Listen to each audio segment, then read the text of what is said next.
Social academy நம்ம என்ன பார்க்க போறோம் கேட்டிங்கன்னா, இன்னைக்கு பொறுத்தவரை பார்த்தீங்கன்னா இது வந்து ஐஎன்எம் டாபிக். ஓகேவா?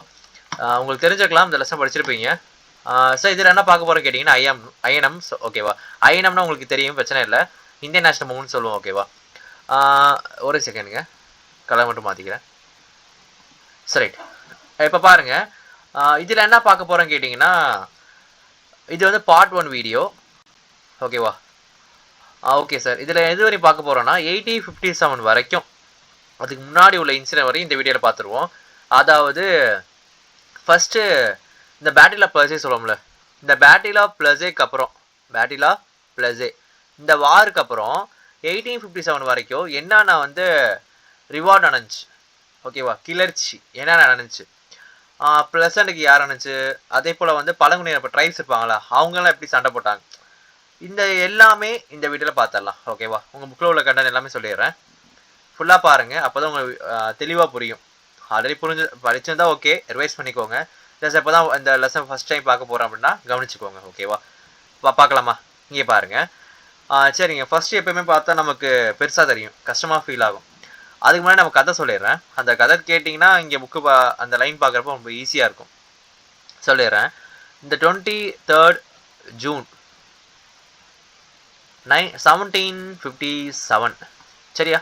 இந்த டைமில் என்ன ஆகும்னா ஒரு வார் நடக்கும். அதுதான் பேட்டில் ஆஃப் பிளஸே. ஓகேவா? என்னது பேட்டில் ஆஃப் பிளஸேங்க. இந்த பேட்டில் ஆஃப் பிளஸே பொறுத்தவரையும் எல்லாமே கேள்விப்பட்டிருப்பீங்க. பஜார் வந்து 64 நடக்கும், 1764 நடக்கும். பிளஸே தான் 1757 நடக்கும். ஓகேவா? இது மாற்றிக்காதீங்க, குழப்பிக்காதீங்க. சரி, இங்கே யார் இருப்பாங்கன்னா, ஒரு இடம் சொல்லிடுறேன் ஃபஸ்ட்டு, பெங்கால். இது என்னது? பெங்கால். இந்த பெங்காலில் என்ன ஏரியா பார்த்தீங்கன்னா பெங்கால் தான். அந்த போஸ்ட் பேர் என்ன பார்த்தீங்கன்னா நவாப். அந்த போஸ்ட் பேர் என்னது? நவாப்.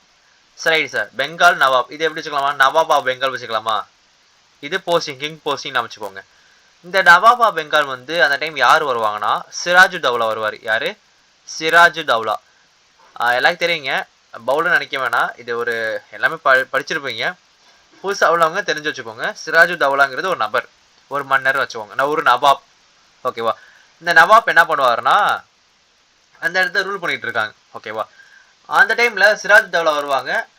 இவரை பார்த்து வந்து இவர் ரொம்ப ஒரு வலிமை கம்மியாக இருக்கும், ஏறலாம் பார்ப்பாங்க. யாரை? சிராஜுத்தௌலாவை. யாருன்னா பிரிட்டிஷ். அந்த டைம் வந்து யார் பிரிட்டிஷாக இருந்திருப்பாங்கன்னா கமாண்டரா ராபர்ட் கிளைவ் இருந்திருப்பார். யார்? Robert Clive. சரி, ராபர்ட் கிளைவ் இப்படி நினைக்கிறாரே, இவருக்கு பாடம் புகட்டணும் அப்படின்ட்டு சிராஜுத்தௌலா நிறைய வந்து ஏரியாவை வந்து கேப்சர் பண்ணியிருப்பார், கோட்டையை வந்து கைப்படுத்தியிருப்பார் சிராஜுத்தௌலா. சரி, இவருக்கு பதிலடி தரணுன்ட்டு 2 பேர் போர் நடக்கும். அதுதான் பேட்டில் ஆஃப் பிளஸே. இதில் வந்து ஆக்சுவலாக ஜெயிக்க வேண்டியது சிராஜுத்தௌலா தான். ஆனால் தந்திரமாக யார் ஜெயிப்பாங்கன்னா ராபர்ட் கிளைவ் ஜெயிப்பார். இந்த ராபர்ட் கிளைவ் வந்து என்ன பண்ணுவார்னா, இந்த சிராஜுத்தௌலாவோட சித்தப்பா அப்படி சொல்லக்கூடிய மீர் ஜாஃபர். யார்? மீர் ஜாஃபர். இந்த மீர் ஜாஃபர் உதவிய நாடுவார், தந்திரமாக இவர் பக்கம் இழுத்துக்குவார். அதனால் சிராஜுத்தௌலாவோட சித்தப்பா யார்? மீர் ஜாஃபர். அவரை தந்திரமாக அவர் வலையில் சிக்க வச்சிருவார். சிக்க வச்சக்கப்புறம் இவரோட படை வந்து பாதி இங்கே வந்துருமா, ஈஸியாக தோக்கடிச்சிடலாம் அப்படின்ட்டு தோக்கடிச்சிருவாங்க. இப்போ சிராஜுத்தௌலா அவ்வளோதான். இப்போ அடுத்த நவாப் ஆஃப் பெங்கால் யார்? ராபர்ட் கிளைவ் வருவாரா கேட்டிங்கன்னா இல்லை, இந்த மீர் ஜாஃபரை உட்கார வைப்பாங்க. யாரோட கட்டுப்பாட்டு கீழேனா பிரிட்டிஷோட ஒரு ஆளா, நீ உட்காரு, ஆனால் என் கீழே நீ உட்கார மாதிரி, எங்களோட ஆளா. அதனால மீர் ஜாஃபர் அடுத்த நவாப்பை உட்கார வைக்கிறாங்க. எப்போனா 1757 உட்கார வைக்கிறாங்க. ஓகேவா? உட்கார வச்சாச்சு. இவர் எது வரை இருப்பார்னா 1760 வரை இருக்கார். கரெக்டா? இந்த டைமில் பிரிட்டிஷுக்கு இந்த மீர் ஜாஃபர் எவ்வளோ காசு கொடுத்தாருனா, நன்கொடையா அப்படின்னு எவ்வளோ கொடுத்தாருன்னா, அமௌண்ட் போட்டுறேன், எவ்வளோ பார்த்தீங்கன்னா 2 crores. சரிங்களா? 2 crores and 25 lakhs, 2,25,00,000 காசு கொடுத்துருப்பார் நன்கொடையா. ஓகேவா? இவ்வளோ காசு வந்துச்சுல, இந்த காசை வச்சு இவங்க என்ன பண்ணாங்கன்னா பிரிட்டிஷ் பார்த்தீங்கன்னா நிறைய மிஷினரி வாங்கினாங்க, அவங்களோட பிஸ்னஸை டெவலப் பண்ணாங்க. அவங்களோட பிஸ்னஸ் என்ன சார் கேட்டிங்கன்னா ஜவுளி தான். துணிக்கு அதிகமாக அந்த காசு அதிகம் போட்டாங்க. அது போட்டதுக்கப்புறம் இந்தியா வந்து ஒரு மார்க்கெட்டை யூஸ் பண்ணிக்கிட்டாங்க. அவங்களோட மார்க்கெட் தான் இந்தியா அப்படின்னு யூஸ் பண்ணிக்கிட்டாங்க. இந்தியாவில் அவங்க பொருளை வந்து கம்மி ரேட்டில் விற்றாங்க. ஓகேவா. இந்தியாவில் அவங்க பொருளை கம்மி ரேட்டில் விற்கிறப்போ இந்தியர்களை முக்கால்வாசி பேர் அவங்க பக்கம் இழுத்துக்கிட்டாங்க. பஸ் இது ஓகே தான். இன்னொரு விஷயம் பார்த்தீங்கன்னா, அவங்க டேக்ஸ் அதிகம் போட்டாங்க. விவசாயிகிட்ட அதிகமாக டேக்ஸ் போடுறப்போ அந்த டேக்ஸான பேர்டன் வந்து யார் பக்கம் போய் விழுந்துச்சுன்னா விவசாய பக்கம் தான் விழுந்துச்சு. அது நிறைய இருக்குது. இப்போ இது புரிஞ்சுக்கணும்னு நினைக்கிறேன். இப்போ இங்கே போகிறப்போ உங்களுக்கு இன்னும் புரியும். ஃபர்ஸ்ட் பார்த்துருவோம். ஃபர்ஸ்ட் பாருங்க, 23 ஜூன் 1757 அப்படி தானே, அந்த இயர் தான். நவாப் பெங்கால் யாரு? சிராஜுதௌலா. இவர் யார் தோற்று போகிறாரு? டிஃபீட் யாருன்னா தோற்று போகிறான்னு அர்த்தம். ஈஸ்ட் இந்தியா கம்பெனிகிட்ட. யார்கிட்ட? East India company. அந்த வார் பேர் என்ன? Battle of Plassey. அந்த வார் பேர் என்னது? Battle of Plassey. ஓகே. அந்த டைம் யார் நடத்தினா? ராபர்ட் கிளைவ், பிரிட்டிஷ் சார்பில். ஓகே. அவர் வந்து ஒரு கமாண்டர். சரிங்களா? அவர் என்னது? ஒரு கமாண்டர். அதையும் நோட் பண்ணி வச்சுக்கோங்க. Commander in chief in East India Company. Okay. இவர் வந்து யார் சப்போர்ட்டில் ஜெயிச்சாருன்னா, யார்? ராபர்ட் கிளைவ் வந்து யாரோட சப்போர்ட்டில் ஜெயிச்சாரு? மீர் ஜாஃபர் சப்போர்ட்டில் ஜெயிச்சார். மீர் ஜாஃபர் வந்து சிராஜ் தௌலாக்கு யார்? சித்தப்பா சொன்னா அங்கிள் வச்சுக்கலாம். ஓகேவா? ஓகேங்க. இப்போ கிளைவ் வந்து ஹெல்ப் பண்ணுறாருல, இது இன்னொரு விஷயம் சொல்லணும், அதே சொல்லிடுறேன். இப்போ இந்த சிராஜ் இருக்கார்ல, இந்த சிராஜ் பார்த்தீங்கன்னா இவரோட அடக்குமுறையெல்லாம் இருக்கும். இவர் சண்டை போடுறதெல்லாம் இருக்கும்ல, அந்த டைமில் இவர் சண்டை போடுறப்போ இவரோட அடக்குமுறையில் யார் பாதிக்கப்பட்டாங்க அப்படின்னு பார்த்தீங்கன்னா ஜெகத் சேத்துக்கள். யார்? ஜெகத் சேத்துக்கள் அப்படி சொல்லுவாங்க. ஜெகத் சேத்து, வட்டி பணம் கொடுப்பாங்களே அது அவங்க தான். ஜெகத் சேத்து இவங்க வந்து பாதிக்கப்பட்டாங்க. இவங்க என்னது? பாதிக்கப்பட்டாங்க. சரிங்க சார், இந்த ஜெகத் சேத்தனை யார் சார் கேட்டிங்கன்னா, பெங்காலில் ஒரு மணி லெண்டர், வட்டி பணம் கொடுக்குறவங்க. மணி லெண்டர். ஓகே, மணி லெண்டர், வட்டி பணம் கொடுப்பாங்க. அவங்க தான் ஜெகத் சேத்துக்கள். சிராஜ் தௌலாவால் பாதிக்கப்பட்டாங்க. இவங்களும் என்ன பண்ணாங்கன்னா, இந்த சேத்து இருக்காங்களே, இப்போ இவனால் பாதிக்கப்பட்டோம். அப்போ இவனோட ஆப்போனண்ட் யார்? பிரிட்டிஷ். ராபர்ட் கிளைவ் பக்கம் சப்போர்ட் பண்ணாங்க இவங்களும். ஓகேவா? அதான் இங்கேயே சொல்லியிருப்பாங்க, அதை சொல்லியாச்சு. இங்கே பாருங்க, கிளைவுக்கு ஹெல்ப் பண்ணது யாரு? இந்த ஜெகத் சேத்துக்களும். ஏன்? யாரோட அடக்குமுறையில் கோவப்பட்டாங்க? சிராஜ் தௌலாவோட அடக்குமுறையில் கஷ்டப்பட்டாங்க. இப்போ அடுத்து யார் வரா? 1757 60 வரைக்கும் நம்மளோட மீர் ஜாஃபர். அவர் எவ்வளோ காசு கொடுத்துருக்காரு? 22.5 மில்லியன் ஃப்ரம் மீர் ஜாஃபர். 22.5 மில்லியன்னா அதான் 2,25,00,000 அர்த்தம். ஓகேவா? நீங்கள் இப்படி எழுதிக்கலாம், இல்லை அப்படி எழுதிக்கலாம், பிரச்சனை இல்லை. ஓகே. அடுத்து நவாப் பெங்கால் யார்? மீர் ஜாஃபர் தான். ரைட்டு. இப்போ இவங்க வந்த காசு வச்சு என்ன பண்ணாங்க? இண்டஸ்ட்ரியல் ரிவல்யூஷனுக்கு யூஸ் பண்ணிக்கிட்டாங்க. நிறையா missionary in British textile industry அது வாங்கினாங்க சொன்னா. ஓகே.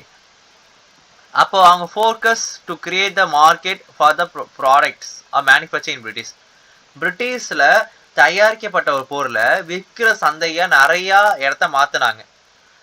இந்த கம்பெனி வந்து எவ்வளோ வருஷம் நம்ம இந்தியா ஆட்சி பண்ணாங்கன்னா, இதே போல் 190 இயர்ஸ், 190 ஆண்டு, மொத்தம் 300 இயர்ஸு இவங்க மட்டும், கம்பெனி மட்டும் பிரிட்டிஷ் கவர்மெண்ட் ஆட்சி பண்ணது பின்னாடி வரும். ஓகேவா? 190 வருஷம் ஆட்சி பண்ணியிருப்பாங்க. அதான் இந்த இன்ட்ரோடக்ஷனில் கொடுத்துருப்பாங்க. அதான் இங்கே பார்க்க போகிறோம். இந்த ஸ்டோரி பொறுத்தவரைக்கும் பார்த்தீங்கன்னா, ஒரு செகண்டுங்க. ஓகே. இந்த ஸ்டோரி பொறுத்தவரைக்கும் பார்த்தீங்கன்னா, ஒவ்வொரு டைமில் எப்படி வந்து அவங்கள அகெயின்ஸ்டாக இருந்தாங்க, இவங்க மூலமாக என்னென்ன ரிவார்ட் நினச்சி பார்க்க போகிறோம். இது எப்போ பார்த்தீங்கன்னா early and middle of 19th century. ஓகேவா? அதாவது 18ஆம் நூற்றாண்டு லாஸ்ட்டு, 19ஆம் நூற்றாண்டு முதல் பகுதி சொல்லுவாங்க. இதில் என்னென்ன பிரச்சனை வந்துச்சு பார்த்துருவோம். ஓகேவா? ஓகேங்க. இப்போ என்ன பார்க்க போகிறோம்னா, பெர்சன் அண்டு ட்ரைப்ஸ் அப்படி சொல்லுவாங்க. பெர்சன்னா என்ன சார் கேட்டிங்கன்னா, உங்களுக்கு தெரியும், விவசாயிங்க. ட்ரைப்ஸ்னாங்கிறது பழங்குடினா சொல்லுவாங்க. அவங்களோட கிளர்ச்சியில் அந்த ரிவார்ட் எப்படின்னு பார்ப்போம். ஓகேங்க. While the urban elite of the India was busy responding to the Western idea and rationale for engaging the various social religious reform movement, for a sagregated response of a British rule emerged in rural India, the traditional desire and pleasantry along with the tribe revolts. So ஓகேங்க. இது என்ன அர்த்தம்னா, British இருக்காங்களே, ஒரு second.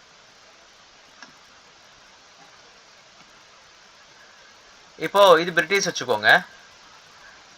இப்போ British வந்து அவங்க வந்து அவங்க ஆட்சி இருக்குல்ல, இந்த ஆட்சி வந்து நிறைய ஏரியா வந்து கவர் பண்ணும். எல்லா அந்த வில்லேஜ் ஏரியா எல்லா ஏரியாத்தையும் வந்து அவங்க கீழே கொண்டு வந்தாங்க.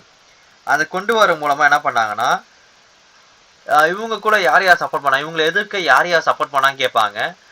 ஒரு ட்ரைப்ஸ்னால உயர்வா இருப்பாங்களே, ஒரு உயர்குடி ட்ரைப்ஸ்லாம் சொல்லுவாங்களே, உயர்குடி பழங்குடியினர், அவங்க மாதிரி இந்த ட்ரைப்ஸு ப்ளஸ் அதுக்கப்புறம் யார் பார்த்தீங்கன்னா அப்போ பெர்சன்ட், இவங்களாம் சேர்ந்து போராட்டம் பண்ணியிருப்பாங்க. அது அக்ரிகல்ச்சர் ரெஸ்பான்ஸ் சொல்லுவாங்க. எங்கன்னா இந்த ரூரல் இந்தியாவில். ஏன்னா இவங்க வந்து அதிகமாக அந்த ரூரல் ஏரியாவில் வந்து இவங்க கண்ட்ரோல் கொண்டு வருவாங்க. அப்படி வரப்போ அவங்கள எதிர்த்து நிறைய கிளர்ச்சி வந்துச்சு. அதுதான் பார்க்க போகிறோம். சரி பாருங்க, நியர்லி எத்தனை பாருங்க, 100% uprising during British rule. British ரூலில் 100க்கு மேற்பட்ட விவசாய கிளர்ச்சி வந்து நடந்திருக்கு. அது ஒவ்வொன்றும் கேட்டகரைஸ் பண்ண போகிறாங்க. ஃபர்ஸ்ட் பாருங்க, ரீஸ்டோர் ரிபலன். ரீஸ்டோர் ரிபலன்னா ஒன்றுமே இல்லைங்க, ஒரு பழையான விஷயத்த, ஓல்டு மெத்தட் இருக்கும்ல, அதே ஃபாலோ பண்ணிட்டு இருப்பாங்க. ஒரு விஷயம் பார்த்தீங்கன்னா ஓல்டு மெத்தடே ஃபாலோ பண்ணிட்டு கேட்பாங்களே, ஒரு அவங்க எதிர்ப்பாங்க. எதிர்க்கிறதே வந்து பழைய மெத்தடாக இருக்கும். அதே என்ன பண்ணணும், பழைய மெத்தடை ஃபாலோ பண்ணணும். அந்த பழைமை வந்து மாறாமல் இருக்கணும், அதை புதுப்பிப்பாங்க. அந்த ஓல்டு சோஷியல் ரிலேஷன் வந்து மெயின்டைன் பண்ணணும்பாங்க. அந்த ஓல்டு ஆர்டரை ரீஸ்டோர் பண்ணணும், பழசை அப்படியே திருப்பி கொண்டு வரணும் அப்படின்னு நினைப்பாங்க. அதான் ரீஸ்டோர் ரிபலன் சொல்லுவாங்க. ஓகேவா, restore old order and old social relation சொல்லுவாங்க, ரீஸ்டோரிங் ரிபலன். ஓகேவா, அடுத்து பாருங்க, ரிலிஜியஸ் மூமெண்ட். இது என்ன பண்ணுவாங்கன்னா, இது ஈஸி தாங்க. ஓகேவா, ஒரு ரிலிஜியஸ் வச்சே என்னது, ஒரு ரிலிஜியஸ் வச்சே அதை வச்சு ஒரு சொசைட்டியை டெவலப் பண்ணணும், அவங்களோட சமூகத்தை டெவலப் பண்ணணும். அதை சொல்லுவாங்க பாருங்களேன். ஒரு ரிலிஜியஸ் லீடரை வச்சு ஃபோக்கஸ் பண்ணுவாங்க, ரீஸ்டோரிங் சொசைட்டி. ஓகே, அப்படின்னா என்ன அர்த்தம்னா, ஒரு ரிலிஜியஸ் லீடர் இருப்பாங்க, ஒரு மத தலைவர் இருப்பாங்களே, அவங்கள வச்சு இந்த சொசைட்டியை ரீஸ்ட்ரக்சர் பண்ணணும், திருப்பி புத்துயிர் கொண்டு வரணும், ஒரு மாற்றணும். அது மூலமாக கொண்டு வரது எல்லாமே ரிலிஜியஸ் மூமெண்ட். இன்னொன்று பாருங்க, சோஷியல் மேனிட்டரிம்பாங்க. இது என்ன சார் கேட்டிங்கன்னா, இது ஒரு தலைவர் இருப்பார், ஒரு லீடர் இருப்பார். அது மத தலைவர்னா இல்லை, ஒரு லீடர். இந்த தலைவர் வந்து அந்த மக்களுக்காக, இது பீப்புள் வச்சுக்கோங்க, இந்த பீப்புளுக்காக என்ன பண்ணுவார்னா சண்டை போட்டு தைரியமா இருப்பார். இவர் வந்து இந்த மக்களுக்கு யாரு, ஹீரோ ஹீரோ ஹீரோ. ஆப்போனண்ட்டுக்கு இவர் யாரு, வில்லன், எதிரி. அதனால இவர் யாருன்னா, பிரிட்டிஷ்க்கு இவர் ஒரு கிரிமினல், பிரிட்டிஷ் சைட்ல இவர் யாரு, கிரிமினல், அந்த மக்கள் சைட்ல இவர் யாரு, ஹீரோ.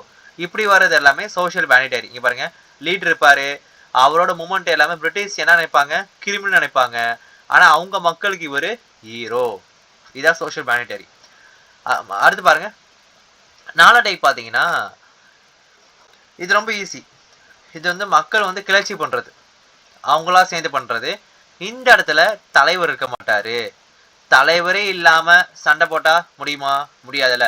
அப்போ அது மாதிரி தான் லீடரே இல்லாம நடக்கிறது வந்து இந்த மெத்தட். ஓகேவா, அப்போ மொத்தம் 4 டைப்ஸ் இருக்கு. 4 டைப்ஸுமே தெளிவாக பார்த்து வச்சுக்கோங்க.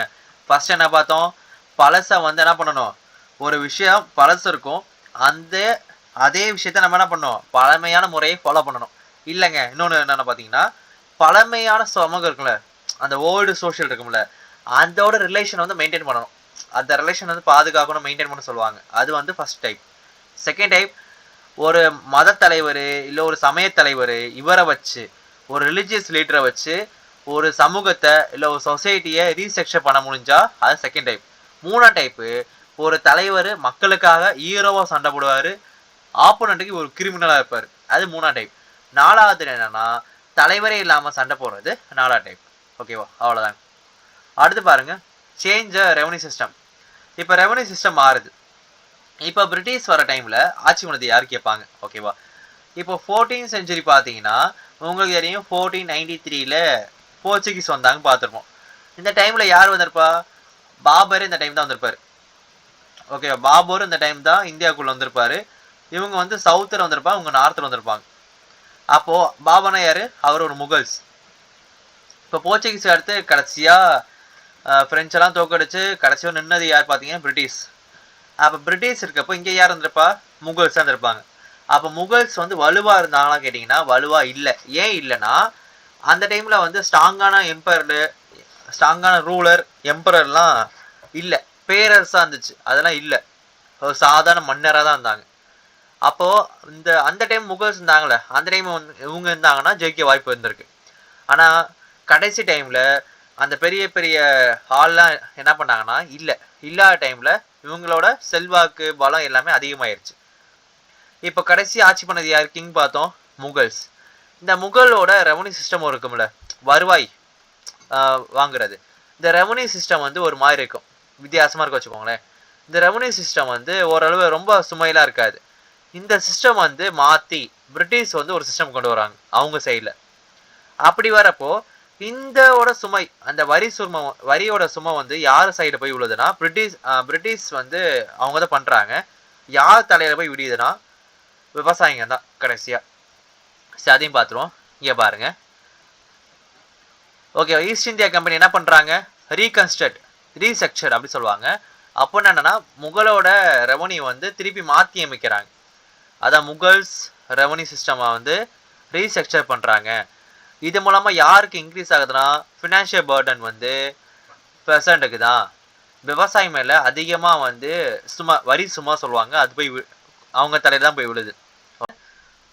இப்போ என்ன பார்க்க போறோம் கேட்டீங்கன்னா லாஸ்ட் ஒன், இந்த பிரைவேட் ஓனர்ஷிப். ஓகேவா, உங்களுக்கு தெரிஞ்சிருக்கலாம் இந்த பிரைவேட் ஓனர்ஷிப் பொறுத்த வரையும். இப்போ பிரிட்டிஷ் வந்தாங்களே, இந்த பிரிட்டிஷ் வரதுக்கு முன்னாடி என்ன இல்லைன்னா இந்த பிரைவேட் ஓனர்ஷிப்ங்கிறது ஒன்று இல்லை. சொத்துரிமை, அவங்க லேண்டுக்கான ஒரு சொத்து உரிமை, அதுக்கான சட்டம் எதுவுமே கிடையாது. இந்த பிரிட்டிஷ் வந்து அப்படி சட்டம் கொண்டு வரப்போ அது மூலம் என்ன ஆச்சுன்னா நிறையா லேண்டு உங்களுக்கு மக்கள் கையை விட்டு நிறைய லேண்ட் போயிருச்சு. ஓகேவா, அது அந்த விஷயம். கீழே பாருங்க, சப்லெண்டிங் லேண்ட் அப்படின்னு நிறைய லேண்ட் வந்துச்சுல. இப்போ பிரிட்டிஷ் என்ன பண்றாங்கன்னா அவங்க கீழே ஜமீன்தார்கிட்ட, யாரு ஜமீன்தார் இருப்பாங்கல்ல, இந்த ஜமீன்தார்கிட்ட லேண்டை கொடுக்குறாங்க ஒரு குறிப்பிட்ட அமௌண்ட்ல, மாசம் மாசம் இவ்வளோ அமௌண்ட் தான்ட்டு. ஜமீன்தார் என்ன பண்றாங்கன்னா சப்லெட்டிங் சொல்லக்கூடிய கீழ் குத்தகை வந்து லேண்ட்லார்ட்ஸ் தராங்க. லேண்ட்லார்ட்ஸ் அவங்கள தராங்க. ஓகேவா, அந்த லேண்ட்லார்ட் யாரு தராங்க? கடைசியா இந்த பெசண்ட தராங்க. கடைசியா வரி சுமை யார்கிட்ட போய் விடியுது? பெசண்ட போய் விடியுது. கடைசியா உங்க மேலதான் தலையெழுத்து, நிறைய வரி கட்டுற மாதிரி வருது. ஓகேவா, அதான் சொல்லியிருப்பாங்க. இந்த பிளசன்ட் ரிவால்ட் வந்து அதிகமா வந்து இந்த 19th சென்ச்சுரியில பிரிட்டிஷோட போராட்டம், இந்த பிரிட்டிஷ் முடிகிற வரைக்கும் இந்த போராட்டம் நடந்துச்சு சொல்றாங்க. ஓகேவா, பிளசன்ட் அப்ரைசிங். அதுல முக்கியமான மூமெண்ட் பார்ப்போம், இந்த ஃபராசி. ஃபர்ஸ்ட் கதை சொல்லிடுறேன், அப்புறம் அங்கே பார்த்துடலாம். இந்த ஃபராசி மூமெண்ட் வந்து ஆரம்பிக்கிறது எப்போனா, லான்ச் பண்ற எப்போ பார்த்தீங்கன்னா 1818. ஓகேவா, எப்போ ஆரம்பிக்கிறான் பாருங்க, 1818. ஈஸியாக அமைச்சுக்கலாங்க, விராட் கோலி நம்பர் 1818 நீங்கள் அமைச்சுக்கலாம், பிரச்சனையே இல்லை. இது யாருன்னா ஹாஜி சரியதுல்லா. ஓகேவா, அவர் தான் ஆரம்பிக்கிறாரு. இவர் வந்து இந்த மணிலேண்டரா இருக்கட்டும், ஓகேவா, ஜமீன்தார் எதிர்த்து சண்டை போட்டிருப்பாரு, அவரோட எதிர்ப்பை தெரிவிச்சிருப்பாரு. ஜமீன்தார் அந்த டைம்ல பாத்தீங்கன்னா இந்துவா இருந்திருப்பாங்க அதிகமா. ஆனா ஜமீன்தாரை எதிர்த்து சண்டை போட்டிருப்பாரு, அவரோட குரல் தெரிவிச்சிருப்பாரு. இவரு 1839ல இறந்து போயிடுறாரு. அந்த மூமெண்ட்டுக்கு அந்த இயக்கத்துக்கு தலைமை தாங்கிறது யார் பாத்தீங்கன்னா இவரோட பையன் சன்னு தலைமை தாங்குறாரு. அவரோட பேர் வந்து டுடுமியான். அவரோட பேர் என்னது? டுடுமியான். இந்த டுடுமியான் தலைமை தாங்குறாரா? ரைட்டு. இப்போ டுடுமியான் வந்து என்ன பண்ணியிருப்பாருன்னா பிளசண்ட் விவசாயிட்ட போயிட்டு டேக்ஸ் கட்டாதப்பா, நோ டேக்ஸ் கட்டாதீங்க, லேண்டுங்கிறது நமக்கு சொந்தம் கிடையாது, கடவுளுக்கு சொந்தமானது, அதனால் நம்ம போய் கட்டண அவசியம் இல்லை. ஓகேவா, அப்படி கட்டின கடவுளுக்கு செய்கிற விஷயத்துக்கு புறமானது அப்படின்னு இருப்பார். ஓகேவா, இப்போ இவ்வளோ விஷயம் இருக்குல்ல. இந்த டைமில் பார்த்தீங்கன்னா 1840லேருந்து 50 வரைக்கும் இந்த ஜமீன்தாருக்கும் பிளசண்ட்டுக்கும் பிளசண்ட் ரெண்டு பேருக்கும் நிறைய போர் நடந்திருக்கும். இந்த டைமில் நிறைய பிரச்சனை நடந்திருக்கும். சரி, ரைட். அடுத்து பாருங்க, இந்த டுடுமியான் இருப்பார்ல, இந்த டுடுமியான் வந்து எப்போ இறந்து போவார் கேட்டிங்கன்னா 1862ல் இறந்துருவார். 1862ல் இறந்துருவார். இவருக்கு அடுத்து இவரோட பையன் நோவாமியான், அவரோட பையன் அது நோவாமியான், அவர் தலைமை தாங்குவார். அவர் எப்போ வருவார்னா 1870 வருவார். ஓகேவா, இதான் இந்த இது ஃபுல்லாக பார்த்துருமா. ஃபர்ஸ்ட் பாருங்க, இந்த ஃபராசி மூமெண்ட் ரைட்டா எப்போ லான்ச் பண்ணுறாங்க? லான்ச் 1818. யார்? ஹாஜி சரிதுல்லா. ஓகேவா, இவர் வந்து எதிர்த்து பார் சொன்னா. சரி, இப்போ இவர் எப்போ இறந்து போகிறாருன்னா 1839 இறந்து போயிடுறாரு. லீடுனா தலைமை தாங்குறது. லீடு பை யார்? அவரோட சன் டூடு மியான். இவர் தான் ஃபேமஸ். இவர் என்ன சொன்னார்? ப்ளசண்ட்டை டேக்ஸ் கட்டாதப்பா அப்படி சொன்னாரா? ஏன்? லேண்டுங்கிறது யார்? கடவுளுக்கு சொந்தமானது, நமக்கு சொந்தம் கிடையாது அப்படின்னு இருப்பார். ஓகேவா, லேண்ட் பிலாங்ஸ் டு காட் அப்படின்னு இருப்பார். அது எல்லாமே ஈக்குவலாக பகிர்ந்துக்கணும் அப்படி சொல்லியிருப்பார். அடுத்து பாருங்க, இதுக்கு நம்ம நிலம் அதுக்கான அமௌண்ட்டை வாங்கவோ வரி விதிக்கவோ நம்மளால முடியாது அப்படின்னு இருப்பாரு. ஓகே, இதில் நிறையா விவசாயிகள் வந்து இவங்க பக்கம் போயிருப்பாங்க, பெரிய அளவில் இருந்திருக்கும். சரி, இப்போது யார் இறந்து போயிடறாங்க? டுடுமியா இறந்து போயிடறாரு. எப்போ? 1862 இறந்து போயிடறாரு. அதுக்கப்புறம் தலைமை தாங்கிறது யார்? அவரோட பையன் நோவா மியான். 1870 நோவா மியான். ஓகேவா, சரி அடுத்து பாருங்கள், வஹாபி ரிபலன். இந்த வஹாபி பார்த்தீங்கன்னா, இந்த வஹாபி ரிபலன் சொல்லுவாங்க. இது வந்து ஒரு anti imperial and anti landlord movement சொல்லுவாங்க. அப்போ என்ன சார் கேட்டிங்கன்னா, இவர் ஒரு ஃபேமஸுங்க. இவரும் ஒரே செகண்ட் எடுத்துக்கிறேன். ஓகே, எடுத்தாச்சு. இப்போ டிட்டு மீருங்க. யார்? டிட்டு மீர். இவர் வந்து ஏன் இதை ஆரம்பித்தார் பார்த்தீங்கன்னா, ஒரு லேண்ட்லார்ட் சொல்லுவாங்களே. லேண்ட்லார்ட்னா என்ன சொன்னேன்? ஆல்ரெடி சொன்னேன்ல, லேண்ட்லார்ட்னா ஒரு நிலப்பிரப்புகள். ஓகேவா, லேண்ட்லார்ட்னானது ஒரு நிலப்பிரப்புகள் அப்படிம்பாங்க. இப்போ யார்கிட்ட விவசாயிட்ட யார்கிட்ட போய் அந்த லேண்டை விற்றா? ஜமீன்தார் யார்கிட்ட கொடுத்தாங்க? சப்ளைட்டிங் மூலமாக லேண்ட்லார்ட்ஸ். லேண்ட்லார்டு என்ன கொடுத்தாங்க? விவசாயிட்ட கொடுத்தாங்களா? லேண்ட்லார்ட்ஸ் தான் யார்? என்ன பார்த்தோம்? லேண்ட்லார்டு தான் நிலப்பரப்புகள். அந்த நிலப்பரப்புகளுக்கு எதிர்த்து, அந்த லேண்ட்லார்டை எதிர்த்து அவங்களுக்கு அகெயின்ஸ்டாக போனதான் என்னது? இந்த வஹாபி ரிபலன். ஓகேவா, அப்போ அந்த லேண்ட்லார்டை எவ்வளோ பிரச்சனை பண்ணிப்பாங்க நீங்களே நான் வச்சுக்கணும். ஓகேவா, இப்போது அந்த லேண்ட்லார்டை எதிர்த்து தான் ஆன்டி லேண்ட்லார்ட் சொல்லியிருப்பாங்க. அவங்கள எதிர்த்து தான் இந்த போராட்டம் நடக்கும். இவர் இந்த மூமெண்ட்டே ஆரம்பிச்சிருப்பாரு, வஹாபி. இது எப்போனா ஆரம்பிச்சிருப்பாருன்னா 1827 ஆரம்பிச்சிருப்பாரு.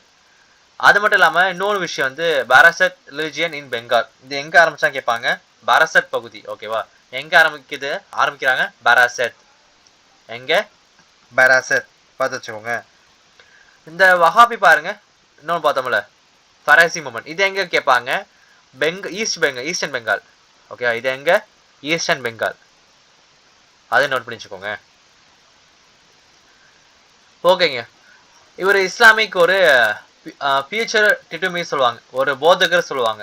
டிட்டுமீருங்கிறது ஒரு இஸ்லாமிய போதகர். அந்த வஹாபியில் நல்லா டீச் பண்ணிடுவார். இவர் மூலமாக நிறைய ப்ளசன் உங்கள் பக்கம் சேர்ந்துருப்பாங்க. ஓகேவா, அது மூலமாக நிறைய சேர்த்துருப்பாங்க. பார்த்து வச்சுக்கோங்க. இவரோட அடக்குமுறை நிறைய இருக்குது. இவர் வந்து பிரிட்டிஷ்க்கு அகேன்ஸ்டாக ஒரு ரிவால்ட்டே பண்ணியிருப்பார். அதை நான் வச்சுக்கோங்க. 1831 நவம்பர் 6. இது பார்த்தீங்கன்னா எந்த ஏரியா கேட்பாங்க? பூர்ணியா நகர் சொல்லுவாங்க. இங்கே பூர்ணியா நகர் சொல்லுவாங்க. அது நான் அமைச்சுக்கோங்க. இதுதான் அவரோட பெரிய தாக்குதல். அது முக்கியம், பார்த்து வச்சுக்கோங்க. என்னதுன்னா பூர்ணியா நகர். ஓகேவா, பூர்ணியா நகர் அவரோட போராட்டம் தெரிஞ்சு வச்சுக்கோங்க. ஓகேவா, ரைட். அதில் நிறைய பேர் இறந்து போயிருப்பாங்க. இன்னொரு போராட்டம் பார்த்தீங்கன்னா 50 பேர் இறந்து போயிருப்பாங்க அவர் தலைமை தாங்கினப்போ. அதையும் நான் வச்சுக்கோங்க. அடுத்து என்ன பார்க்க போகிறோம்னா ட்ரைபல் அப்ரைசிங் சொல்லுவோம். ஓகே, இதுவரை பார்த்து புரிஞ்சுச்சா?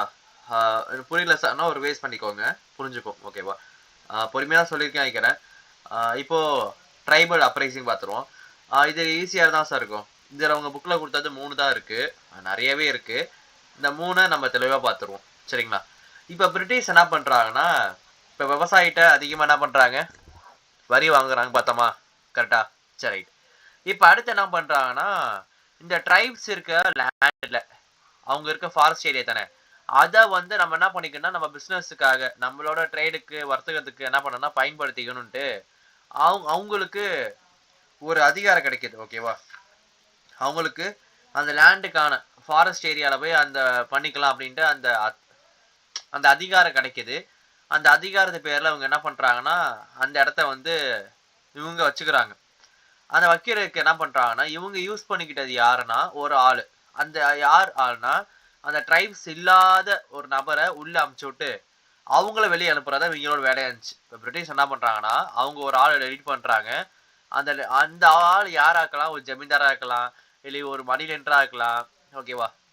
இந்த மாதிரி ஒரு ஆள் அவங்க என்ன பண்றாங்கன்னா அப்படியே அந்த கூட்டத்துல உள்ள அமிச்சிடுறாங்க. அவங்க அந்த மக்களுக்கு வந்து அதிகமா வட்டி பணம் கொடுக்கறது, அதிகமா வேலை வாங்குறது, இது மாதிரி வாங்கி உன்னால கட்ட முடியலையா உன் நிலத்தை என்ன கொடுத்து கிளம்பிடு அப்படியே வெளியே அமிச்சிடுறது. இப்படி பண்ணிட்டு இருந்தாங்க. ஓகேவா? இதான் கான்செப்ட். இப்போ உங்க புக்ல என்ன கொடுத்துருக்காங்க பாத்துருவோம். இப்ப காலனி ரூல்னா அந்த பிரிட்டிஷ் ரூல் தான். அந்த ஃபர்ஸ்ட் டைம் வந்து இந்தியா ஹிஸ்டரியில நம்ம இந்தியா வரலாற்றுல கவர்மெண்ட் என்ன பண்ணுதுன்னா டைரக்டா ரைட்ஸ் வருது. அந்த ஃபாரஸ்ட் மேல இவங்களுக்கு தனி உரிமை கிடைக்குது. அந்த உரிமை பேர்ல இவங்க என்ன பண்றாங்கன்னா கமர்ஷியேஷன்னா அவங்களோட வர்த்தகத்துக்காக ட்ரேடுக்காக அதை யூஸ் பண்ணிக்கிறாங்க. ஓகேவா? இதனால யாரோட யார் பாதிக்கப்படுறாங்கன்னா பழங்குடியினோட அவங்க பரம்பரை அவங்களுக்கு ஒரு வழக்கம் இது ஒரு பாரம்பரியம் இருக்கும்ல இதெல்லாம் பாதிக்கப்படுது. அதே போல வந்து ட்ரைப்ஸ் ஏரியால நான் ட்ரைப்ஸ் பீப்புள்லாம் ஒரு ட்ரைப்ல பழங்குடியின பகுதியில பழங்குடியின இல்லாதவங்கலாம் உள்ள அனுப்புறது. அது யார் யாருக்கலாம் ஒரு மணி லெண்டரு, ட்ரேடரு, லேண்டு கிராப்பர்ஸ் இவங்களாம் உள்ள அனுப்புறாங்க ஒரு கான்ட்ராக்ட் மாதிரி. ஓகேவா? இவங்க என்ன பண்றாங்க அதிகம் வட்டி தரது, பணம் கொடுக்கறது, கடைசியா ஏமாறுறது யாரு அந்த ட்ரைப்ஸ். அதனால லாஸ் அவங்களோட லேண்ட்ல லாஸ் பண்ணிட்டு போறாங்க. அவங்க லேண்ட் என்னது ஆதிவாசி லேண்டு சொல்லுவாங்க. சரிங்களா? ஓகே. இப்ப பாருங்க, இப்போ அவங்கள எதிர்த்து வந்ததான் இந்த ட்ரைப் ரெசிஸ்டன்ஸ் சொல்லுவோம். இது என்ன ரீசன் பாத்தீங்கன்னா அவங்களோட வாழ்க்கை வந்து நிறைய மாற்றம் வந்து ஏற்பட்டுச்சு. அப்படிதானே? அவங்க வாழ்ந்தது வேற, இவங்க போய் நிறைய மாத்திட்டாங்க. இப்போ அவங்களுக்கு காட்டுல வாழ தெரியும், அவங்கள போய் நிலத்துல வாழ சொன்னீங்கன்னா வாழ முடியாதுல்ல. அவங்க வாழ்க்கையே மாறி போச்சு. இது மாதிரி அவங்கள எதிர்த்து பிரிட்டிஷ் எதிர்த்து நடந்த கிளர்ச்சி ஒரு கிளர்ச்சியை பார்க்கலாம். ஃபர்ஸ்ட் ரிவால்ட் வந்து கோல். ஓகேவா? ஃபர்ஸ்ட் பார்த்துருவாங்க. ரைட், பாருங்க. கோல் ரிவால்ட் வந்து ஒரு மேஜர் ரிவால்ட் சொல்லுவாங்க. ஒரு மிகப்பெரிய பழங்குடியினோட கிளர்ச்சி சொல்லுவாங்க. ஏன் சார் கேட்டீங்கன்னா ஆமாங்க, ஒரு பெரிய ரிவார்ட்ல சொல்லக்கூடியது கோல். சார் முண்டா இருக்கே அப்படி கேட்டீங்கன்னா இருக்கு. ஃபர்ஸ்ட் ரிவார்ட் சொல்றேன், கோல் ரிவார்ட். இது எப்போ பார்த்தீங்கன்னா 1831 32 1831 32 இந்த டைம் நடந்துச்சு கோல். ஓகேவா? இது எந்த ஏரியா பார்த்தீங்கன்னா பிளேஸ் அப்படி பார்த்தீங்கன்னா சோட்டா நாக்பூர் அப்புறம் சிங்பம், இந்த ரிலிஜியன் சோட்டா நாக்பூர் சிங்பம் ரிலிஜியன். இது எங்க சார் இப்போ ப்ரெசென்ட் ஆயிருக்கு கேட்டிங்கன்னா இந்த டைம்ல ஜார்க்கண்ட் அப்புறம் ஒடிசா. ஜார்க்கண்ட் ஒடிசால இருக்கு. சரி சார், இது தலைமை தாங்கினது யாரு கேட்டிங்கன்னா பிந்துராய் அப்புறம் சிங்கராய். பிந்துராய் சிங்கராய். ஓகேவா? இதுவரை எனக்கு கதை சொல்லிடுறேன், உங்களுக்கு புரிஞ்சிருக்கும். இருந்தாலும் இது வரைக்கும் நான் சொல்லி கொடுத்துட்றேன். ஒன்றுமே இல்லைங்க. இப்போ இந்த கோல் ரிவார்ட் இருக்குல்ல, இந்த கோல் ரிவார்ட் வந்து ஒரு ஃபர்ஸ்ட் ஒரு மேஜர் ரிவால்ட் சொல்றாங்க. இந்த கோல் ரிவால்ட் வந்து எப்போ நடந்துச்சுன்னா 1831 32 இந்த டைம்ல நடந்துச்சு. ஓகேவா? ஓகே. இது எங்க இருக்கு சார் கேட்டீங்கன்னா எந்த ரிலிஜன் கேட்டீங்கன்னா சோட்டா நாக்பூர். நீங்க ஜாக்கிரதை படிக்கிறப்போ தெரியும் சோட்டா நாக்பூர் பிளாட்டியூ. ஓகேவா? சோட்டா நாக்பூர் வேற என்னது செங்பம் இந்த ஏரியால நடந்துச்சு. இந்த சோட்டா நாக்பூர் செங்பம் இருக்குல்ல, கரெக்ட். இப்போ இது எங்க இருக்குன்னு கேட்டீங்கன்னா எந்த இது ஒரு பிளாட்டியூ. ஓகே, இது எந்த டிஸ்ட்ரிக்ட்ல இருக்கு, இப்போ எந்த ஸ்டேட்ல இருக்கு கேட்டீங்கன்னா ஸ்டேட் ஜார்க்கண்ட். ஓகேவா? ஜார்க்கண்ட் அப்புறம் ஒடிசா. ஜார்க்கண்ட் ஒடிசா இந்த ஏரியா இருக்கும் இப்போதைக்கு. ஓகேவா? அப்போ எந்த ரிலிஜன் கேட்டாங்கன்னா சோட்டா நாக்பூர் சிங்பம். எந்த ஸ்டேட்ல இருக்கு இந்த டைம்ல கேட்டாங்கன்னா ஜார்க்கண்ட் ஒடிசா. சரிங்க சார், இப்போ இந்த இந்த இதுக்கு யார் தலைமை தாங்கன்னா லீடர் அப்படி கேட்டீங்கன்னா பிந்துராய் சிங்கராய். பிந்து சிங்கர்பா நான் வச்சுக்கோ, பிந்து சிங்கர்பா, அத பிந்து சிங் அப்படின்னு வச்சுக்கலாம். பிந்து சிங். பிந்து வந்து அப்படியே சிங்க வேற லெவல் சிங் பண்ணுவா அப்படின்னு வச்சுக்கோங்க. பிந்துராய் சிங்கராய். ஓகேவா? அவ்வளவுதான். இது வரைக்கும் புரிஞ்சிருக்குன்னு நினைக்கிறேன். அடுத்து பார்த்துருவோம். ரைட்டுங்க. இப்போ அந்த ராஜா இருப்பார்ல, சோட்டா நாக்பூரோட ராஜா என்ன பண்ணுவாருன்னா, அந்த வரி வாங்குற உரிமையை வந்து யார்கிட்ட கொடுத்துருவாருன்னா மணி லெண்டரை கொடுத்துருவாரு. ஓகேவா? சோட்டா நாக்பூர் ராஜா வந்து அந்த ரெவன்யூ கலெக்ட் பண்றதை வந்து மணி லெண்டரை கொடுத்துருவாரு. அவன் என்ன பண்ணுவாருன்னா ரெவன்யூ தான் கலெக்ட் பண்றது. ஓகேவா? இவங்க அதிகமா ட்ரைப்ஸை கட்டாயப்படுத்தி அதிகமா வரி வாங்குவாங்க. ஓகேவா? இது ஒரு விஷயம்.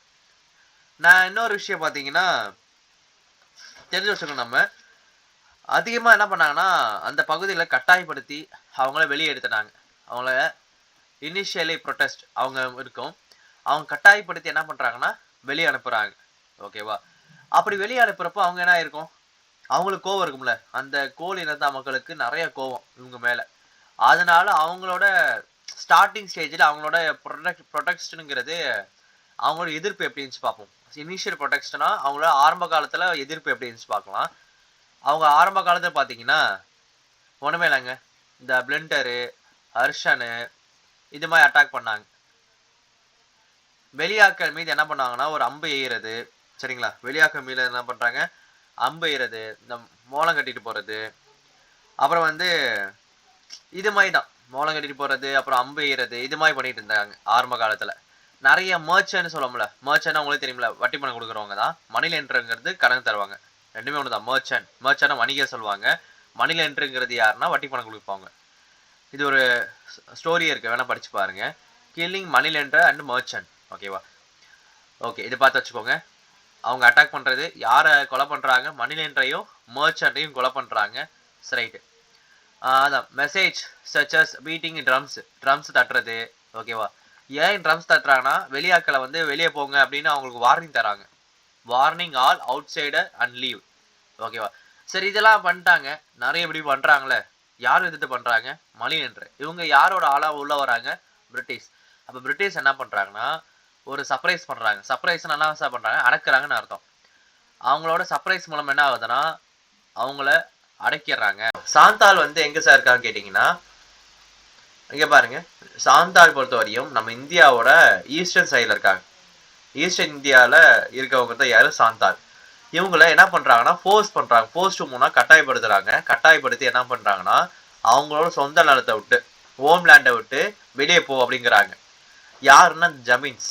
யாரு, ஜமீன்ஸ். அப்போ இந்த சாந்தால் வந்து ஃபாரஸ்ட் ஏரியால இருந்தாங்க சார் கேட்டீங்கன்னா இருக்கிறாங்க.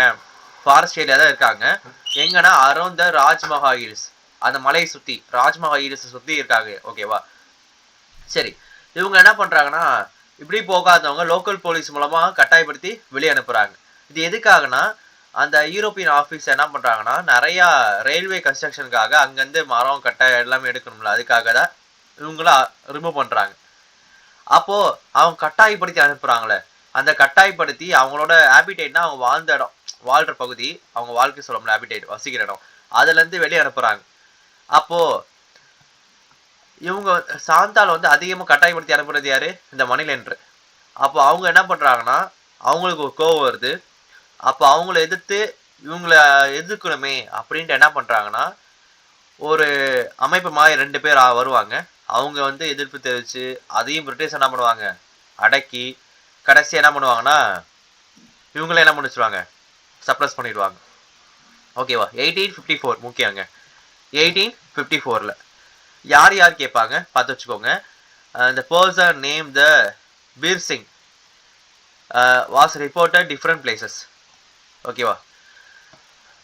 இப்போ என்ன பண்ணுவாங்கன்னா பீர் சிங் தலைமையில் என்ன பண்றாங்கன்னா நம்ம டேரக்டா யாருக்கு அகேன்ஸ்டா போக போறோம் கேட்பாங்கன்னா இந்த ட்ரேடருக்கும் மகஜனுக்கு அகேன்ஸ்டா நம்ம என்ன பண்ண போறோம்னா எதிர்க்க போறோம்னு சொல்லியிருப்பாங்க.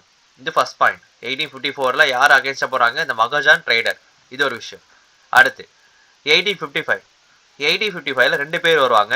அந்த 2 பிரதர்ஸ் சொல்லுவாங்க, சாந்தால் பிரதர்ஸ். அவங்க பேர் வந்து சிந்து, இன்னொருத்த பேரு கானு. இவங்க வந்து ஒரு செய்தி கிடைச்சிச்சு, ரிசீவ்னா கிடைச்சிருச்சு. என்ன கிடைச்சிச்சுன்னா மெசேஜ் கிடைச்சிருச்சான். ஓகே, மெசேஜ் கிடைச்சிச்சு. யார்கிட்ட இருப்பா கிடைச்சிச்சு கேட்டா ஃப்ரம் த காட், கடவுள்கிட்ட இருந்து நம்மளுக்கு என்ன கிடைச்சிருக்கு, மெசேஜ் கிடைச்சிருக்கு. நம்ம என்ன பண்ண போறோம், சண்டை போட போறோம். ஓகே, அப்படி சொல்லியிருப்பாங்க. அது விளைவாக என்ன பண்ணியிருப்பாங்கன்னா ஜூலை 1855 இவங்க யார் அகேன்ஸ்ட்னா அந்த மகாஜான்ஸ், அப்புறம் ஜமீன்தார், அப்புறம் பிரிட்டிஷ் ஆஃபீஷியல் இவங்களை எதிர்த்து என்ன பண்றாங்கன்னா சண்டை போட போறாங்க. ஓகே சார், என்ன சார் போறாங்கன்னா, எப்படி சண்டை போட போனாங்கன்னா, மார்ச் வித் போ. ஓகே, வில்லமெல்லாம் கொண்டு போறாங்க. அப்படியே மார்ச் மாதிரி எல்லாம் ஒன்னா சேர்ந்து போறாங்க. அப்புறம் வந்து அந்த ஏரோ இருக்கும்ல, இப்போ அம்பு எய்வோம்ல, அது எய்றது வந்து அந்த ஷார்ப்பான இருக்கும்ல, அதுல விஷம் தடவிக்காங்க. ஈஸியா இப்போ குத்துச்சுன்னா காயப்பட்டு வளைக்க வாய்ப்பு இருக்கு. விஷம்னா செத்து போயிடுவான்ல. அப்போ பாய்சன் ஏரோ வந்து பாஸ் பண்றாங்க. அப்போ ஆக்ஸ்லாம் பயன்படுத்துறாங்க. ஓகே, ஸ்வாடு அதிகமாக யூஸ் பண்றாங்க. இதெல்லாம் எங்க? இந்த ராஜ்மஹால் வந்து, அப்புறம் வந்து பகல்பூர், இந்த சுத்தி ஏரியால அந்த கம்பெனி ரூல் பண்றாங்க. அந்த ஏரியால அகைன்ஸ்ட் இவங்க பண்ணிட்டு இருக்காங்க. இது ஒவ்வொரு பக்கமா இவங்க பண்றது வந்து ஒவ்வொரு ஊரா அப்படியே கவர் ஆயிட்டு வருது. ஓகேவா? நிறைய பிரிட்டிஷோட ப்ராப்பர்ட்டிஸை வந்து என்ன பண்றாங்க, டெஸ்ட்ராய் பண்றாங்க. 1855ல கடைசியா இவங்க சப்ரஸ் பண்றாங்க. கடைசியா ஒரு ஆக்ட் பாஸ் ஆகுது பிரிட்டிஷ் சைட்ல இருந்து. இது வந்து என்னதுன்னா, இந்த சாந்தா இன மக்கள் கூட அவங்க ட்ரைப்ஸா இருக்கணும், யாரும் உள்ள போக கூடாது அப்படின்னு அவங்களுக்கு ஒரு ஆக்ட் பாஸ் பண்ணியிருப்பாங்க. கடைசி ஆக்ட் ஃபார்ம் ஆயிரும். Act form from the territory separate division is call Santhal Pargana division அப்படி சொல்லுவாங்க. அப்போ இந்த ஆக்ட் மூலம் என்ன பண்றாங்க, இது தனி இடமா பிரிக்கிறாங்க. இந்த இடம் சாந்தால், இவங்க தவிர யாரும் போகக்கூடாது அப்படின்ட்டு சாந்தால் பர்கனா டிவிஷன் அப்படின்னு ஆக்ட் பாஸ் பண்றாங்க 1855ல. ஓகேவா? இது புரிஞ்சுக்க நினைக்கிறேன். ஓகேவா? இன்னும் ஈஸி சொல்லிடுறேன். இப்போ புக்கில் பார்த்தாச்சு, ஒரு கதையை எங்கே சொல்லிடுறேன். இங்கே பாருங்க, சாந்தால். இந்த சாந்தால் வந்து எங்கே இருக்காங்க, இந்தியாவோட ஈஸ்ட் சைடில் இருக்காங்க. ரைட்டா? இவங்க வந்து என்னன்னு ராஜ்மஹால் மலையை சுற்றி உள்ள வாழ்கிறவங்க. ரைட்டு? இவங்களை வந்து கட்டாயப்படுத்தி யார் அனுப்புகிறா, இந்த ஜமீன்ஸ் அனுப்புகிறாங்க. ஓகே, அனுப்பிச்சாச்சு. எதுக்காக? இந்த ரயில்வே கன்ஸ்ட்ரக்ஷனுக்கு அவங்களோட இடத்த யூஸ் பண்ணிக்கிறதுக்காக தான், வேற ஒன்றும் இல்லை. அப்படி மணி நின்று கட்டாயப்படுத்தி அனுப்புகிறாங்க. சரி, அதனால 1854 என்ன பண்ணுவாங்க, ஒரு ஆள் வந்தார்ல, அவர் பேர் என்னது, இங்கே பாருங்க, அவர் பேர் வந்து பீர் சிங். ஓகேவா? யாரு? பீர் சிங். யாருக்கு அகேன்ஸ்டா போயிருப்பாங்க? Against trader. ஓகேவா? ட்ரேடுக்கு அகேன்ஸ்டா போயிருப்பாங்க. இன்னொன்று வந்து யாருன்னா ராஜ்மஹால். ஓகே, ராஜ்மஹால் இவங்களை அகேன்ஸ்டா போயிருப்பாங்க 1854ல. ஆனால் இதில் அந்த அளவுக்கு பாப்புலர் ஆகல. இது 1855ல பார்த்தீங்கன்னா 2 பேர் வருவாங்க. 2 பேர் யார்? ஓகேவா? அந்த 2 பேர் யார் யார் கேட்டிங்கன்னா, சிந்து மட்டும் காணும். யாரு? சிந்து காணும். நீ பிந்த்ராய் சிங்கராய் மாற்றிக்காதீங்க. ஓகேவா? சிந்து காணும். இவங்க என்ன பண்ணுறாங்கன்னா, மெசேஜ் கிடச்சிருச்சுப்பா, எனக்கு மெசேஜ் கிடச்சிருச்சு, யார்கிட்ட இருந்தால் காட்கிட்ட இருந்தால் எனக்கு கிடச்சிருக்கு, அதனால நம்ம என்ன பண்ணலாம், புரட்சிக்கு போகலாம், சண்டை போட போகலாம் அப்படிங்கிறாங்க. இவங்க வந்து ஆக்ஸ் யூஸ் பண்ணுறாங்க, ஸ்வேர்ட்ஸ் யூஸ் பண்ணுறாங்க, ஸ்வாடு யூஸ் பண்ணுறாங்க. அது மட்டும் இல்லாமல் வேற என்ன யூஸ் பண்ணுறாங்க, பாய்சன் பாருங்க, பாய்சன் ஹேரோ யூஸ் பண்ணுறாங்க. எல்லாம் யூஸ் பண்ணி நிறைய பேரை கொலை பண்ணுறாங்க. முக்கியமாக யார் யார், பிரிட்டிஷ் ஆஃபீஷியல், மணி லெண்டர், ட்ரேடர். கடைசியாக இவங்களை சப்ரஸ் பண்ணுறாங்க. ஒரு ஆக்ட் பாஸ் ஆகுது. அது என்ன, சாந்தால் பர்கானா டிவிஷன். முண்டா ரிபெல்லியன் பொறுத்தவரைக்கும் அமைச்சுக்கோங்க, ஈஸி தான். ஃபர்ஸ்ட் கதை சொல்லிடுறேன், அப்புறம் கொஞ்சம் ஈஸியாயிரும். இதுவரை பொறுமையாக தான் சொல்லியிருக்கேன், புரிஞ்சிருக்குன்னு நினைக்கிறேன். சரி, எனக்கு புரியலாம் கீழே கமெண்ட் பண்ணுங்க, நான் சொல்லி தரேன் திருப்பி. ஓகே, பிரச்சனை இல்லை. சரி, ரைட். பாருங்க, இப்போ முண்டா. ஓகேவா? இந்த முண்டா ரிபெல்லியன் ஃபர்ஸ்ட் என்ன நான் வச்சுக்கணும், இவங்க வந்து ஒரு விஷயம் சொல்லுவாங்க, உலுகுலன் ரிபெல்லியன் சொல்லுவாங்க. என்னது? உலுகுலன் ரிபெல்லியன். உலுகுலன் ரிபெல்லியன் சொல்லுவாங்க. ஓகேவா? இந்த உலுகுலன் ரிபெல்லியன் வந்து கிரேட் டியூமெண்ட் சொல்லுவாங்க. அப்ப என்ன சார் கேட்டீங்கன்னா, ஒரு பெரிய கழகம். இந்த ஒரு பெரிய கழகம் சொல்லுவாங்க. இந்த உலுகுலன் ரிபெல்லியன் ஒரு பெரிய கழகம் வாங்க. சரி, இவங்க வந்து என்ன பண்ணாங்கன்னா, விவசாயம் பண்ணுவாங்க, ஃபார்மிங் பண்ணுவாங்க. அந்த ஃபார்மிங் வந்து ஜாயிண்ட் இதாக பண்ணுவாங்க, அப்படின்னா எல்லாம் ஒன்றா சேர்ந்து பண்ணுவாங்க. அதுக்கு பேர் வந்து குண்டு கட்டி. அது பேர் வந்து குண்டு கட்டி முறை ஃபாலோ பண்ணுவாங்க. ஓகேவா? ஒரு செகண்ட், குண்டு கட்டி முறை ஃபாலோ பண்ணுவாங்க. சரி, இப்போ இந்த இடத்துல என்ன பண்ணுவாங்கன்னா, சில மர்ச்சன்ட் வந்து இப்போ பிரைவேட் ஓனர்ஷிப் வந்துச்சுல, அது மூலமாக இந்த மர்ச்சன்ட்டு, மணி லெண்டரு, யாரு? மணி லெண்டரு இவங்க என்ன பண்ணுறாங்கன்னா, இந்த முண்டாவை வந்து ஒரு கட்டாய தொழில் வாங்குவாங்க, அடிமைத்தனமாக வச்சுக்குவாங்க. ஓகேவா? யாரை? இந்த முண்டா மக்களை வந்து தோட்ட வேலை செய்ய அப்படின்ட்டு ஒரு அடிமையாக, கொத்தடிமையாக வச்சுக்குவாங்க. அது வந்து அந்த முண்டா மக்களை வந்து கோபத்தை உள்ளாக்குச்சு இவங்க செய்கிற செயல். சரி ரைட்டா. அதனால என்ன பண்றாங்கன்னா, இந்த கரப்ஷனான இந்த பிரிட்டிஷ் கவர்மெண்ட்டை எதிர்க்கணும் அப்படின்ட்டு எல்லா மக்களுக்கும் தோணுச்சு. ஓகேவா? அதனால என்ன பண்றாங்கன்னா, இவங்க யார் யார் எதிர்த்து போராடணும்னு நினைச்சாங்கன்னா, இந்த கரப்ஷனான பிரிட்டிஷ் கவர்மெண்ட். அதுக்கப்புறம் பாத்தீங்கன்னா, இவங்களுக்கு ஒரு விஷயம் ஒரு எப்படின்னா, அவங்க தரப்பு வந்து நீதி வந்து கேட்க யாருமே இல்ல. அவங்க பக்கம் தரப்பு நியாயத்தை கேட்க யாருமே இல்ல. அது ஒரு விஷயம் இருந்துச்சு. 3வது விஷயம் பாத்தீங்கன்னா, இந்த சமய பரப்பாளர் இருப்பாங்களே, இந்த மிஷனரிஸ். அந்த கிறிஸ்டியன் மிஷனரி பார்த்தாவே உங்களுக்கு ஒரு கோவம் வந்துச்சு. ஏன்னா நெறைய பேர் வந்து கிறிஸ்டியனை மாத்திக்கிட்டே வந்தாங்க. அதுவும் உங்களுக்கு ஒரு கோவத்தை ஏற்படுத்துச்சு 3 விஷயம். அதுக்கப்புறம் பாருங்களேன் 1890 சொல்லுவாங்க. ஓகேவா? 1890ங்க. இந்த விஷயத்த பார்த்தீங்கன்னா, அவங்கள கட்டாய தொழில் நெறைய பேர் வாங்குவாங்க. கட்டாயப்படுத்தி வேலை வாங்குவாங்க. அதனால இவங்களுக்கு தலைமை தாங்கி நம்ம போணும். இவங்களுக்கு நம்ம என்ன பண்ணோம்? சப்போர்ட் பண்ணிட்டு ஒரு ஆள் வருவாங்க. இப்ப எனக்கு மெசேஜ் கிடைச்சிருச்சுப்பா. அங்க படிச்சோம்ல, அது போல இங்கேயும் ஒரு ஆளு.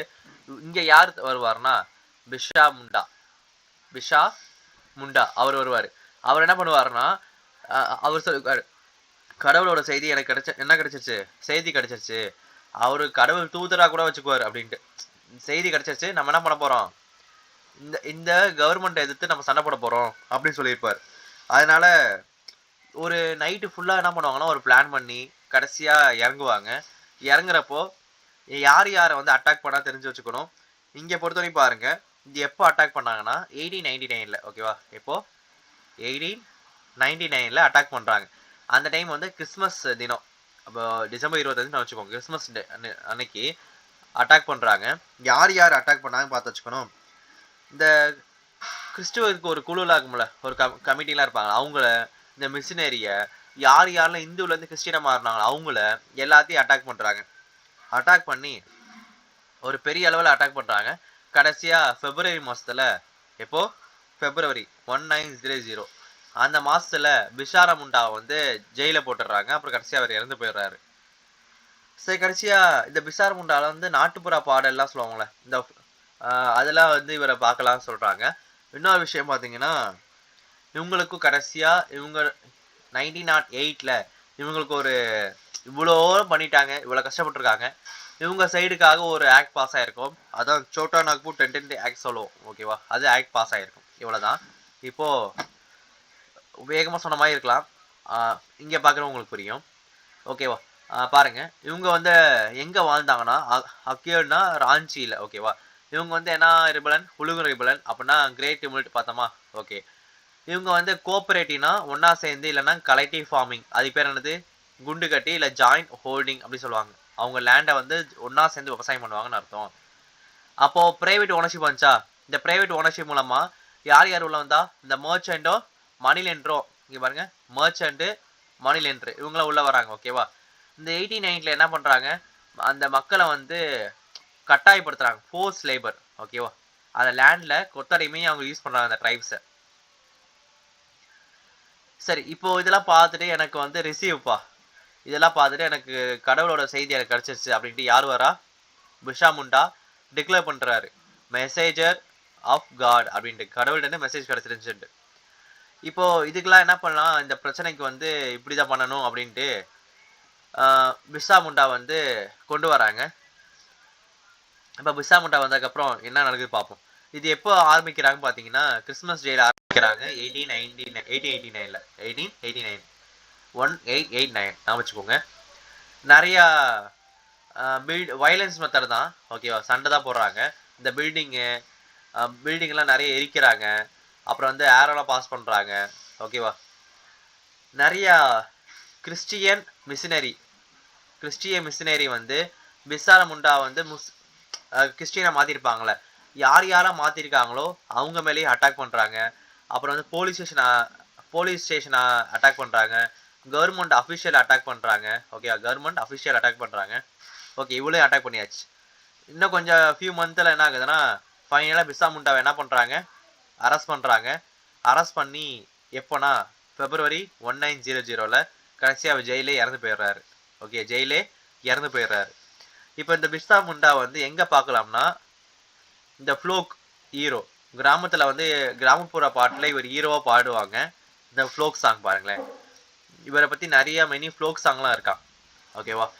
சரி, இப்போ இப்படி பண்ணியிருக்காங்களே, இந்த புரட்சிக்கு கவர்மெண்ட் என்ன கொண்டு வந்தாங்கன்னா ஒரு பாலிசி கொண்டு வந்தாங்க. ஓகேவா? கவர்மெண்ட் ஒரு பாலிசி ட்ரைபல் லேண்டில் வச்சு, அது என்னன்னா சோட்டா நாக்பூர் டென்டன்சி ஆக்ட் 1908.